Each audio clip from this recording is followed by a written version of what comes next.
രാമചന്ദ്രാഭിഷേകം ശ്രീരാമചന്ദ്രാഭിഷേകം സീതയാ സഹിത രാമചന്ദ്ര രഘുവീരരാജ്യാഭിഷേകം ശ്രീനീലകണ്ഠാഭിഷേകം ആഞ്ജനേയ പരിസേവ്യൻ ധീരഭരതാഭിപൂജ്യൻ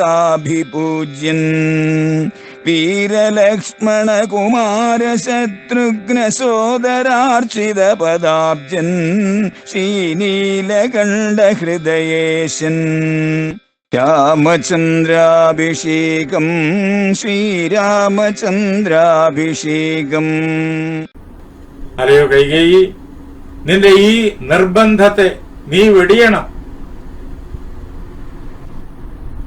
ഇതിനു വേണ്ടിയിട്ട് നിനക്ക് എന്ത് ചോദിച്ചാലും ഞാൻ തരാം. യൗരാജ്യവധം മാത്രം ചോദിക്കരുത്, രാമൻ കാനനത്തിലേക്ക് പോകണം എന്ന് മാത്രം നിർബന്ധം പിടിക്കരുത്. പകരമായിട്ട് മറ്റെന്ത് സമ്പത്ത് വേണമെങ്കിലും തരാൻ എനിക്ക് സാധ്യമാണ്. പൃഥിവ്യാം സാഗരാന്തായാം യത് കിഞ്ചിത് അധിഗമ്യതേ തത്സർവം തവ ദാസ്യാമി മാചത്വം മന്യുമാവിശ. അല്ലയോ കൈകേയി, ഈ ഭൂമിയില്, സമുദ്രം വരെയുള്ളതായ ഭൂമിയിൽ, സമ്പൂർണമായ ഈ ഭൂമിയിൽ എന്താണോ ഉള്ളത്, എന്താണോ നമുക്ക് നേടാൻ കഴിയുന്നത്, അത് മുഴുവൻ കാണാൻ കഴിയുന്നത്, കണ്ടെത്താൻ കഴിയുന്നത്, വിലപ്പെട്ടതായിട്ട് എന്തെന്തൊക്കെയാണോ ഈ ഭൂമിയിലുള്ളത്, അത് മുഴുവൻ തത്സർവം, അത് മുഴുവൻ തവ ദാസ്യാമി, നിനക്ക് ഞാൻ നൽകാം. നീ ഒരിക്കലും എന്നോട് ഈ പ്രകാരത്തില് കോപപൂർണമായിട്ട് പെരുമാറരുത്. അഞ്ജലിം കുർമി കൈകേയി. അല്ലയോ കൈകേയി, നിന്റെ മുന്നില് ഞാനിതാ കൈകൂപ്പി നൽകുന്നു. പാദൗചാവി സ്പൃശാമിതേ, നിന്റെ പാദം ഗ്രഹിക്കുന്നു, നിന്റെ കാല് പിടിക്കുന്നു. ദേവലോകത്തിലെ വടക്കളത്തിലെ അസുര സൈന്യങ്ങളെ മുഴുവൻ ഛിന്ന ഭിന്നമാക്കിയ ചക്രവർത്തിയാണ് ഇപ്പോ ഈ അവസരത്തിലെ കൈകേയിയോട് ഇങ്ങനെയെല്ലാം യാചിക്കേണ്ടി വരുന്നത്. ശരണം ഭവ രാമസ്യ, നീ രാമന് ശരണമായി തീരണം. രാമന് നീ എല്ലാ പ്രകാരത്തിലും സുരക്ഷ ഏകണം. രാമന് യാതൊരു വിപത്തും നീ മൂലം വന്നു ചേരരുത്. മാ അധർമ്മോ മാമിഹ സ്പൃശേത്, നീ നിന്റെ ആവശ്യത്തിൽ ഉറച്ചു നിന്നു കഴിഞ്ഞാൽ എന്നെ അധർമ്മം പിടികൂടും. എങ്ങനെയാ അധർമ്മം പിടികൂടുക? രാമനെ കാനനത്തിൽ അയക്കാതെ കൈകേയിയുടെ വാക്ക് നടപ്പിലാക്കാനാവില്ല.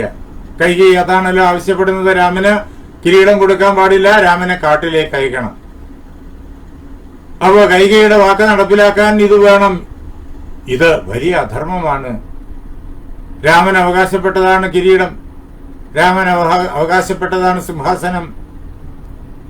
അത് അവകാശപ്പെട്ടതായ ഈ കിരീടവും സിംഹാസനവും കൊടുക്കില്ല എന്നങ്ങനെ പറഞ്ഞാൽ അത് അധർമ്മമാണ്. ഇക്ഷ്വാകുക്കളുടെ പാരമ്പര്യം അനുസരിച്ചിട്ട് അങ്ങനെ ഒരിക്കലും പാടില്ല. അപ്പോ കൈകേയിയോട് ചെയ്ത പ്രതിജ്ഞ പാലിക്കണമെങ്കിൽ രാമനെ കാട്ടിലയക്കുക, രാമന് കിരീടം നിഷേധിക്കുക എന്ന അധർമ്മം ചെയ്യേണ്ടി വരും.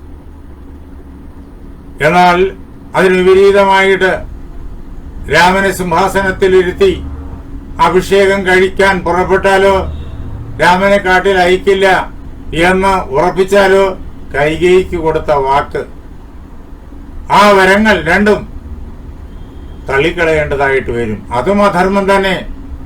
കൊടുത്ത വാക്ക് പാലിക്കാതിരിക്കുന്ന അധർമ്മമാണ്. ഇക്ഷ്വാകുക്കൾ നാളിതുവരെ അങ്ങനെ ചെയ്തിട്ടില്ല. അങ്ങനെ രണ്ട് അധർമ്മങ്ങളുടെ നടുവിലാണ് അല്ലയോ കൈകേയി ഞാൻ. അതുകൊണ്ട് നീ നിർബന്ധം പിടിക്കരുത്. ഈ അധർമ്മങ്ങളുടെ വിപത്തിൽ നിന്നിട്ട് എന്നെ രക്ഷിക്കാൻ നിനക്കാകും. നീ നിന്റെ ഈ ആവശ്യങ്ങൾ രണ്ടും പിൻവലിച്ചാൽ മാത്രം മതി. അപ്പോൾ എന്നെ അധർമ്മം പിടികൂടാതിരിക്കാൻ, ഇക്ഷ്വാകു വംശത്തിൽ പറഞ്ഞ രാജാക്കന്മാരാരും അധർമ്മം ചെയ്തവരല്ല. ഞാനും നാളിതുവരെ അധർമ്മം ചെയ്തിട്ടില്ല. എന്നെ അധർമ്മം പിടികൂടാതിരിക്കാൻ അല്ലയോ കൈകേയി, നിനക്ക് മാത്രമേ എന്നെ സഹായിക്കാനാകൂ. നീ നിന്റെ ഈ ആവശ്യങ്ങളെ പരിപൂർണമായിട്ടും ഉപേക്ഷിച്ചാലും മഹാരാജാവായ ദശരഥൻ കരഞ്ഞുകൊണ്ട് ആ നിലത്ത് വീണുരുണ്ട് കൈകേയിയുടെ പാദങ്ങൾ ഗ്രഹിച്ച് കൈകേയിയുടെ പാദങ്ങളിൽ തന്റെ ശിരസ് കൊണ്ട് നമസ്കരിച്ച് കൈകേയിയോട് യാചിക്കുന്നു. പക്ഷേ കൈകേയിയുടെ മനസ്സിന് യാതൊരു ഇളക്കവും ഉണ്ടായില്ല. തന്റെ ക്രൂരമായ നിശ്ചയത്തിൽ തന്നെ കൈകേയി ഉറച്ചു നിൽക്കാണ്. പ്രത്യുവാച അഥ കൈകേയി രൗദ്രതരം വച്ച. കൈകേയി അപ്പോ രൗദ്രയായ കൈകേയി, അങ്ങേയറ്റം പരമാവധി ക്രോധിച്ചു നിൽക്കുന്ന കൈകേയി, അതേപോലെ തന്നെ അങ്ങേയറ്റം ക്രോധം വമിക്കുന്നതായ വാക്കുകളിലൂടെ ദശരഥ മഹാരാജാവിന് അദ്ദേഹത്തിന്റെ ഈ അഭ്യർത്ഥനകൾക്ക് അവൾ മറുപടി കൊടുത്തു. അവൾ കൈകേയി എന്താ പറഞ്ഞത് രാജാവിനോട്? യതിദത്വ വരൗ രാജൻ പുനഃ പ്രത്യനുതപ്യസേ. അല്ലേ രാജാവെ, അങ്ങ് വരങ്ങൾ തന്നു. അന്ന് ദൈവാസുര യുദ്ധ ഭൂമിയിൽ വെച്ച് അങ്ങ് തന്നതാണ് വരം. അത് ഞാൻ ഇപ്പോൾ ചോദിക്കുന്നതിന് മുമ്പ് തന്നെ ആ വരങ്ങൾ തരാമെന്ന് അങ്ങ് വീണ്ടും വീണ്ടും വീണ്ടും ഏറ്റു പറഞ്ഞു, പ്രതിജ്ഞ ചെയ്തു. അതിനുശേഷമാണ് ഞാൻ ചോദിച്ചത്. അങ്ങ് തരാമെന്ന് പറഞ്ഞ വരമാണ് ഞാൻ ചോദിച്ചത്. അങ്ങനെ എന്നോട് ഏറ്റു പറഞ്ഞിട്ട് പ്രതിജ്ഞ ചെയ്തിട്ട് ഞാൻ വരം ചോദിച്ചു കഴിഞ്ഞപ്പോഴേക്കും അങ്ങ് ഇപ്പോഴിതാ വളരെയേറെ വേദനിക്കുന്നു, അതിൽ നിന്ന് പിന്മാറാൻ ശ്രമിക്കുന്നു. അത് തരാതിരിക്കാൻ വേണ്ടിയിട്ട് അങ്ങ് പല പ്രകാരത്തിലുള്ളതായ ഒഴിവുകഴിവുകൾ അങ്ങ് അവതരിപ്പിക്കുന്നു. അങ്ങനെയാണെങ്കിൽ തരാമെന്ന് പറഞ്ഞ വരം തരാതിരുന്നാൽ അങ്ങയുടെ പ്രശസ്തി ഏതു തരത്തിലായിത്തീരും എന്നങ്ങ് ഓർക്കുന്നുണ്ടോ? ധാർമ്മികസ്ത്വം കഥം വീര പൃഥിവ്യാം കഥയിഷ്യസി. അല്ലേ വീര, ഈ ലോകത്തില് മറ്റുള്ളവരുടെ മുമ്പിൽ വെച്ച് അങ്ങ് ധാർമ്മികനാണ് എന്ന് അങ്ങക്ക് എങ്ങനെ പറയാനാകും, അവകാശപ്പെടാനാകും? പറഞ്ഞ വാക്ക് പരിപാലിക്കാത്തവനാണ് ഞാൻ ധാർമ്മികൻ തന്നെയാണ് എന്ന് പറയാൻ പറ്റുമോ? പറഞ്ഞ വാക്ക് പരിപാലിക്കാത്തവൻ, വരം നൽകിയത് തിരിച്ചെടുക്കുന്നവൻ, അവൻ ഒരിക്കലും ധാർമ്മികനല്ല. സത്യസന്ധനല്ലാത്തയാളിനെ എങ്ങനെയാണ് ധാർമ്മികനെന്ന് ലോകം അംഗീകരിക്കുക? യഥാ സമേതാ ബഹവ ത്വയാ രാജർഷയസ്സഹ. എപ്പോഴാണോ ഈ നാട്ടിലുള്ള ഈ ഭാരതഖണ്ഡത്തിലുള്ള രാജർഷിമാരെല്ലാം ഒരുമിച്ച് ഏതെങ്കിലും ഒരു കാരണവശാല് ഒരു സഭയായി സമ്മേളിക്കുന്നത്, ആ അവസരത്തില് അങ്ങും അതിലുണ്ടാകുമല്ലോ. മറ്റു രാജർഷിമാരെല്ലാവരും അങ്ങയോട് ചോദിക്കും, അങ്ങ് കൈകേയിക്ക് കൊടുക്കാമെന്ന് പണ്ട് ദേവാസുര യുദ്ധ ഭൂമിയിൽ വെച്ച് ഏറ്റതായ ആ വരങ്ങൾ അങ്ങ് കൈകേയിക്ക് കൊടുത്തുവോ എന്ന് അവര് അങ്ങയോട് ചോദിക്കും. ആ അവസരത്തില് അവരോട് അങ്ങ് എന്ത് മറുപടി പറയും? ഞാൻ കൊടുത്തില്ല എന്ന് അങ്ങയ്ക്ക് പറയാനുള്ള ധൈര്യമുണ്ടോ? അങ്ങനെ പറഞ്ഞു കഴിഞ്ഞാൽ പറഞ്ഞ വാക്ക് പരിപാലിക്കാത്ത ഒരു നിസ്സാരനാണങ്ങ് എന്ന് ലോകം വിലയിരുത്തില്ലേ? പരമധാർമ്മികനാണ് ദശരഥ മഹാരാജാവ് എന്നുള്ളതായ ആ പ്രശസ്തി അവിടെ വെച്ച് നഷ്ടപ്പെടില്ലേ?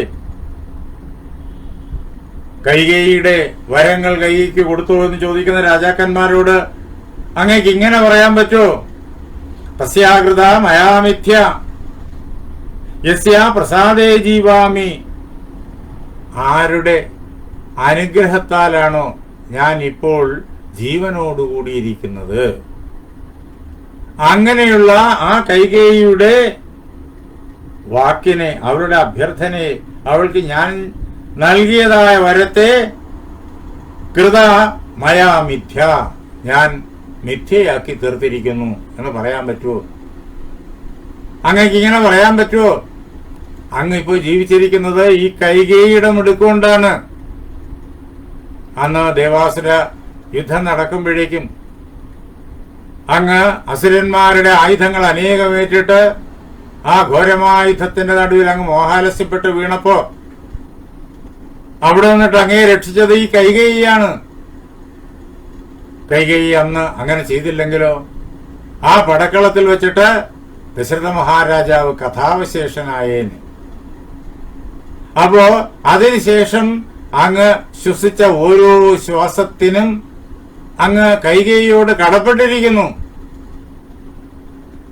അങ്ങനെ ആരുടെ കാരുണ്യം കൊണ്ടാണോ ഞാൻ ഇപ്പോഴും ജീവനോടുകൂടിയിരിക്കുന്നത്, ആ കൈകേയിയുടെ വരങ്ങളെ ഞാൻ നൽകിയില്ല, അതിനെ ഞാൻ മിഥ്യയാക്കി തീർത്തു, തകർത്തെറിഞ്ഞു, തള്ളിക്കളഞ്ഞു എന്ന് അങ്ങേക്ക് ആ രാജാക്കന്മാരോട് പറയാൻ പറ്റൂ? അവർക്കെല്ലാം അറിയാമല്ലോ ആ പടക്കളത്തിൽ വെച്ച് അന്ന് എങ്ങനെയാണ് കൈകേയി അങ്ങയെ രക്ഷിച്ചത് എന്ന് മാത്രമല്ല, യാചമാം അഭ്യപാലയത്, ആരാണോ എന്നെ രക്ഷിച്ചത് ആ കൈകേയിയെ ഞാൻ വഞ്ചിച്ചു എന്ന് അങ്ങേക്ക് പറയാൻ പറ്റുമോ? അന്ന് ആ അസുരന്മാര് ഞാൻ അങ്ങയെ രക്ഷിക്കുന്ന അവസരത്തില് അങ്ങയുടെ പിന്നാലെ വന്ന് അങ്ങയെ ആക്രമിക്കാൻ ശ്രമിച്ചല്ലോ. അപ്പോഴും എന്റെ സാമർഥ്യം കൊണ്ട് ഞാൻ അങ്ങയെ അസുരന്മാർക്ക് എത്തിപ്പെടാൻ പറ്റാത്തതായ ദിക്കിലേക്ക് കൊണ്ടുപോയിട്ട് രക്ഷിച്ചു. അങ്ങനെയുള്ള എന്നെ അങ്ങ് വഞ്ചിച്ചു എന്ന് അങ്ങയ്ക്ക് ആ രാജാക്കന്മാരോട് അഭിമാനത്തോടെ പറയാൻ കഴിയുമോ? തസ്യാകൃത മയാമിഥ്യ കൈകേയ ഇതി വക്ഷ്യസി. അങ്ങനെ ആ കൈകേയിയുടെ ആ വാക്കുകളെ ഞാൻ മിഥ്യയാക്കി തീർത്തു എന്ന് അങ്ങയ്ക്ക് പറയാനാകുമോ? അല്ലയോ മഹാരാജാവേ, അങ്ങ് ഈ സൂര്യവംശത്തിൽ പിറന്ന രാജാക്കന്മാരുടെ ആ ചരിത്രത്തില് ഭയങ്കരമായിട്ടുള്ള കളങ്കം അങ്ങ് ചാർത്തിക്കുകയാണ് ഈ പ്രകാരത്തിൽ വാക്ക് തെറ്റിച്ചുകൊണ്ട്. യോധത്വ വരമധ്യൈവ പുനരന്യാനി ഭാഷസേ. വരം തന്നതിന് ശേഷം പിന്നെ വരം ചോദിച്ചു കഴിയുമ്പോ പിന്നെ അന്യമായിട്ട് ഒഴിവുകഴിവുകൾ ഒന്നൊന്നായിട്ട് പറഞ്ഞ് രക്ഷപ്പെടാൻ നോക്കുന്നു. അങ്ങ് സൂര്യവംശജർക്ക് അപമാനമാണ് എന്നറിഞ്ഞുകൊള്ളണം. ഈ വംശത്തിന്റെ ചരിത്രം അങ്ങ് ഓർക്കുക, രാജർഷിമാരുടെ ചരിത്രം അങ്ങ് ഓർക്കുക. ശൈബ്യ ശേനകപോതീയെ സുമാംസം ഭക്ഷിണേ ദദൗ.